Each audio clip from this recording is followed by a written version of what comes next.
The wireless radio commander and receivers allow simultaneous shooting of the subject from multiple angles using up to 15 cameras.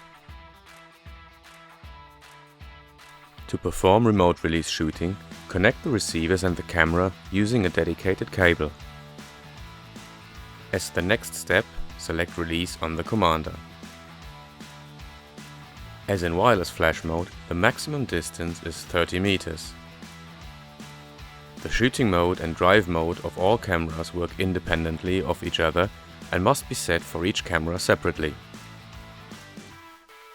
We recommend setting the camera to manual focus or priority set to release. Otherwise, the shutter will not release if the focus cannot be confirmed.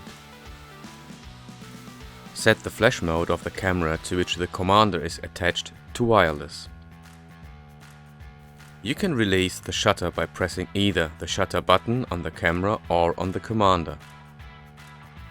Pressing the shutter button on the camera releases the shutters of both remote cameras and the camera to which the commander is attached. Pressing the shutter button on the commander releases only the shutters of remote cameras. The commander does not need to be attached to a camera to release the remote cameras. This is useful in case you cannot position yourself in the scene while operating the camera.